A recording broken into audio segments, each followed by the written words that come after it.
but this becomes a traditional day to remember our ancestors. But we recognize that in a previous life, our temple was a church.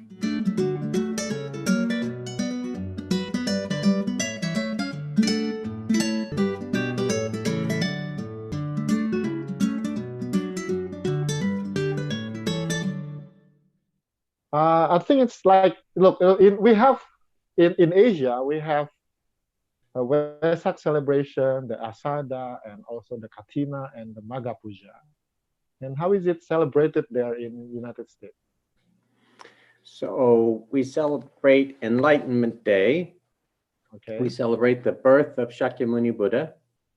And we have a tradition, I'm trying to think of the other words for it, obon in Japanese, is a remembering your ancestors. It's about the student of the Buddha, Moggallana, and he went to hell, cares about his mother, and he finds a practice to ease her suffering in hell, bring her back from hell. But this becomes a traditional day to remember our ancestors. So obon is what it's called in Japan, and that's in August. So those are our three main celebrations. So basically, it's not quite different from we have in Indonesia. We also have the obon in and also in the August. Usually in August, like all the monks are doing the chanting and give all kind of gift and present, and then we invite, the ancestors to, basically it's quite the same, ya. Oke. Jadi di sana juga mereka merayakan Waisak, atau disebutnya kan hari penggugahan Buddha dan hari kelahiran Buddha, dan juga ada satu upacara yang berhubungan dengan memperingati leluhur, ya. Memperingati leluhur. Jadi kurang lebih saya bilang sama nih seperti yang kita di Indonesia. And I don't know if you know about this. In Europe, it says that some other religious buildings are transformed into Buddhist temple or meditation center. Is it also happening there in state? Yes. So if that is exactly what our temple was originally a Christian church. It wasn't a Christian church. It was called a multi-denominational church. So and the building was originally at a U.S. Air Force base. Oh. It was built, and maybe 30 miles away, this building was built that you see behind me. And after World War II, the building was purchased by a Christian congregation in Reno and moved to the current place. And then they put the brick on the outside. I think in the pictures at the beginning, you saw a brick building. Underneath is a wooden building that was built by the Air Force. So this building was then owned by a Baptist, a Baptist Christian church. Actually, behind me, you can see there's Amitabha Buddha. Yeah. Beneath Amitabha Buddha is a baptismal font. So like a big pool of water, no water anymore. You drain the water out, but the concrete is there to hold water for people to be baptized. So that was a sacred part of their church, now a sacred part of our temple. And then after that group, they sold the building to another Christian group.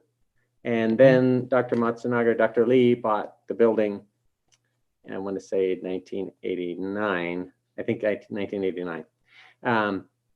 So that's exactly the history of our temple. Originally, it was a Christian church.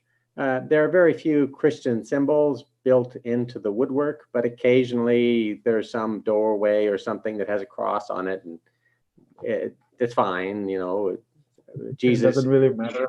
Jesus is a wonderful, beautiful person. He talked about the value of love. I would consider Jesus a bodhisattva. That would be my Buddhist view of who was this person in the Middle East 2,000 years ago. One British scholar has a theory that Jesus went to India and studied Buddhism. Then he came back to the Middle East and tried to explain it, but no one could figure out what he was talking about. So then he said, well, it's kind of like, and he used the local concepts to explain it, and that's what ended up being Christianity. I don't know if that's true, but it makes a beautiful story. But we recognize that in a previous life, our temple was a church. Previous life.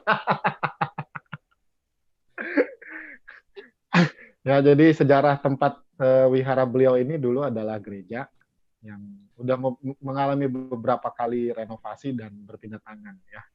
Dan letaknya ada di lapangan udara, angkatan udara. Ada beberapa ornamen-ornamen Kristen yang masih ada, dan bagi beliau tuh nggak gitu masalah. Karena bagi beliau, Yesus sendiri adalah satu sosok yang dikagumi dan dianggap sebagai bodhisattva. Oke, jadi beberapa orang menganggap bahwa dengan melakukan chanting atau apapun itu bisa menghapus karma buruk. Apakah itu betul atau tidak? Some people believe that chanting can erase bad karma. Is it real? Interesting. So, unwholesome actions plant seeds. So those seeds bear fruit. Yeah. If we do wholesome actions, that can balance and mitigate our karma. But sometimes, like in the case we were just talking about Moggallana, the student of the Buddha, sometimes our karma, maybe bad karma from a long time ago, it bears fruit in our life now when we have been a wholesome person. Moggallana was killed in a very brutal way, maybe 10 years before the Buddha died, and his explanation was the fruit of his previous karma, it bore fruit in this time. So whenever we orient ourselves to the Dharma by chanting, we harmonize with the Dharma.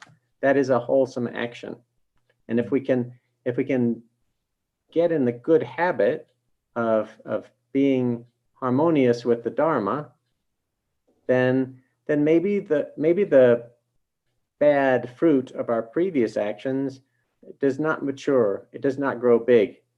Have you ever seen, like on a mango tree, some mangoes never grow big. They just stay small and green, even if next to it there's a big red one. So our karma will always bear fruit. The law of karma is real. But our actions do affect the way that those fruit grow. If we continue bad actions, then that fruit grows very large, and that will be difficult. So we don't want it to be a magical thing where if I chant 400 Namu Amida Butsus, then I can take away that I stole someone's car. That's magic. That's not Buddhism. Okay. But if we steal a car and then we start going to the temple and we start chanting all the time with these nice people, we no longer steal cars. We stop behaving in an unwholesome way. Maybe we become part of a community. Once we're part of a community, we would not steal because we realize that we're stealing from our brothers and sisters. So we stop. So in that way, pursuing the Dharma, being part of a Sangha and chanting, in that example, resulted in the end of the unwholesome behavior. So it's a subtle thing, and sometimes our karma will bear fruit regardless of what we do, but we can have a positive effect. Oke. Jawabannya gini, kalau kita baca nama Buddha dengan jumlah kesekian gitu, terus kita berharap ada karma yang kehapus, itu enggak, ya itu kayak sulap, gitu. Ya seperti itu. Tapi ketika seseorang chanting, melafalkan nama Buddha, maka dia melakukan hal yang bajik, berharmoni dengan Dharma, dan itu kan membuat dia menghentikan hal-hal yang buruk. Dicontohkan kalau orang itu nyolong mobil, lalu dia gabung ke wihara, dan dia berhenti mencuri, karena dia sadar bahwa pencurian itu berarti mencuri dari saudara-saudaranya, maka dia berhenti melakukan keburukan.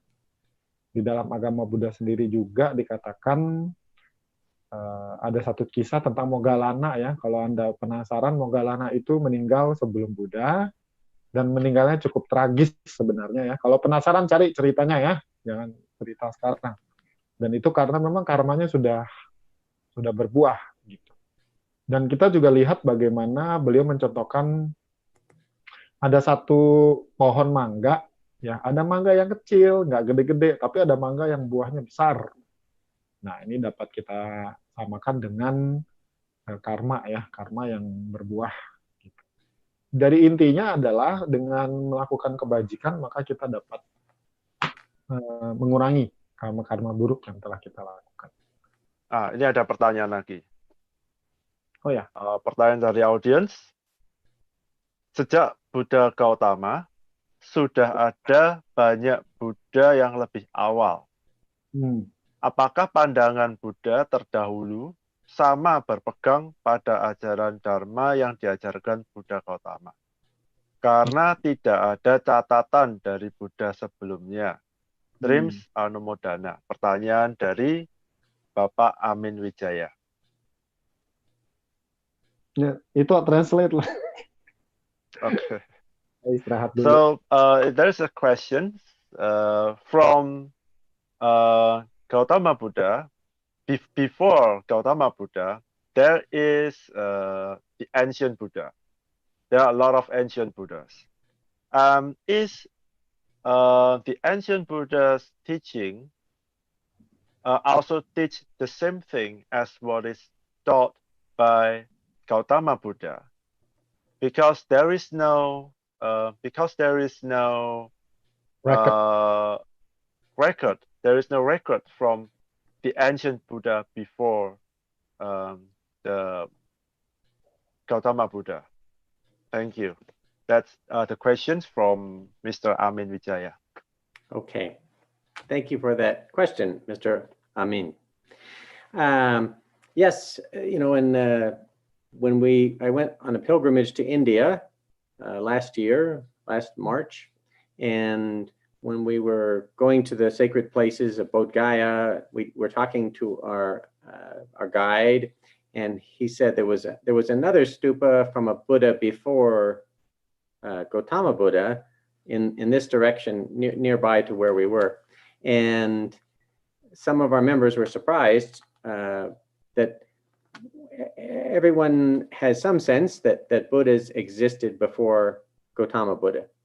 In the case of Amitabha, there's a story of him being a Buddha many kalpas ago. So I don't know how to describe a kalpa, but like the lifetime of the sun, maybe that's one kalpa. So 12 kalpas ago, Amitabha Buddha was a regular person like us. But again, 12 kalpas ago, that's very, very, not just on this planet ancient. This is ancient for the universe. Or if there was a Buddha in India 500 years before Gautama Buddha, and there was a stupa, you could still go and look at. Either way, all Buddhas teach the end of suffering. They may teach in different ways because the cultural context of their students are different, but the essence of their teaching is the same, is always the same. Even in the Buddha field of Amitabha, where Amitabha Buddha is teaching right now, the teaching is the same. The students differ, the context differs, but the essence of the Buddha's teaching is anatta, karma, anicca. This changeful quality is real, that our actions bear fruit. If we pursue a habit of seeing things clearly, then we realize our feeling of separateness is not really real. And that's true for all Buddhas. Dalam satu pengalaman beliau ke India, pemandunya bilang ada satu stupa yang merepresentasikan Buddha yang lain selain Buddha Gautama, dan itu cukup mengejutkan. Tapi bagaimanapun juga semua Buddha ini mengajarkan esensi ajaran yang sama, yaitu cara untuk mengatasi duka, mengakhiri penderitaan. Dalam konsep Amitabha Buddha sendiri itu 7 atau 12 kalpa sebelumnya. Singkatnya dikatakan kalpa itu terbit dan tenggelamnya terbit dan matinya matahari yang waktunya itu lama banget. Nah, dikatakan juga Buddha Amitabha itu sedang mengajar sekarang, dan yang diajarkan ya sama dengan apa yang kita dapatkan dalam yang sekarang. Semua Buddha mengajarkan yang sama, cuman cara penyampaiannya saja yang berbeda berdasarkan konteks keadaan, sosial, budaya, dan murid-muridnya. Jadi esensi ajarannya itu adalah sama. Yes. The Buddha always taught what is dukkha and how to end dukkha. Right. That's right. So I should have answered the question by saying yes. Yes. But we need more detail. Okay. We will not simply yes, that's all. Jadi ini ada pertanyaan. Saya melihat bahwa orang Amerika ini sangat percaya diri dan sangat percaya kepada sangat percaya diri dan percaya kepada diri mereka, dan banyak dari mereka adalah seorang ateis atau agnostik, tetapi pelan tapi pasti mereka akan meninggalkan agama mereka. Saya punya beberapa teman di Amerika Serikat, mereka mengatakan bahwa agama itu seperti dongeng. Bagaimana Rev Matthew dapat membuat ajaran Buddha ini bisa diterima dengan baik oleh orang Amerika, terutama di Reno, Nevada? That's a good question, and in a way it answers itself. The reason people say they're interested in Buddhism is because it makes sense, because Buddhism expects and allows and encourages questioning, and questioning about our own experience. That is the nature of Buddhism. In some other religions, this is not encouraged, because then the fairy tale story feeling would be exposed. So it's not encouraged. But in Buddhism, if you think something's a fairy tale, if you say, well, I think Amitabha is a fairy tale, people can come to me and ask that question, and I explain that the Buddha energy, the energy of wisdom and compassion, is real in the world, and they have seen it. And they say, well, yes, I've seen it. So that wisdom and compassion, that is Amitabha. Maybe it's not shaped like the statue behind me. All right, moved over so you can see. But Amitabha means infinite compassion. So of course it would exist in different forms. That's not a fairy tale. That's real experience that we all have. So the way we teach Buddhism is in a way that makes sense to people who are confident in their own abilities to recognize the quality of their life. They don't think the idea of a sky father being is reasonable. The sky is just part of the atmosphere of our planet. So to think there's some special being that lives up there is a fairy tale. And deep thinkers in those traditions say, yes, we don't really believe that. Okay, so deep down, maybe we believe there is an energetic quality to being, and we can call it a different name. From a Buddhism point of view, well, modern psychology is very similar to Buddhism. And one of the therapeutic things that modern psychologists recommend is meditation. And like deeply listening to your own life. And then problems become less real. If you realize that the things that are troubling you are only thoughts, and thoughts are not real objects. Well, that's a Buddhist point of view, but that's what modern psychology says. So at our temple, we present the ideas of the Buddha in a logical way, and use examples from people's real experience. And in that way, if you notice, the number of Buddhists in America is increasing, whereas the number of people in some other religions maybe is decreasing. So many of our members did go to some other kind of church before, and now they come here. Sederhananya gini, kalau kenapa disebut dongeng ya, kenapa mereka nganggap dongeng, karena mereka nggak diizinkan untuk bertanya. Jadi mereka kalau merasa bahwa kisah-kisah yang mereka dapatkan itu adalah cerita-cerita yang nggak masuk akal, tidak dapat mereka terima dengan akal sehat, mereka nggak punya ruang untuk bertanya. Beda dengan agama Buddha. Jadi ketika mereka anggotanya menemukan ajaran-ajaran yang kok kayak dongeng, dan mereka bisa bertanya dan dijawab, dan jawabannya itu berhubungan dengan berkaitan dengan kehidupan dalam kesehari-harian gitu ya. Jadi menjawab pertanyaan yang tadi simpelnya adalah itu. Dan Buddha itu, kalau sekali lagi diulang bahwa Amitabha itu adalah welas asih tanpa batas. Sehingga mereka mengajarkan dharma di sana itu yang relate ya, terkait dengan pengalaman dan kehidupan mereka sehari-hari. Jadi menjawab pertanyaan ya, kenapa orang itu banyak yang beralih ke agama Buddha. Jadi jumlah umat Buddhanya juga berkembang, sedangkan penganut agama lain mungkin berkurang. Dan kalau kita bicara meditasi, maka itu sangat terkait dengan apa yang kita alami, dan itu dapat dibuktikan.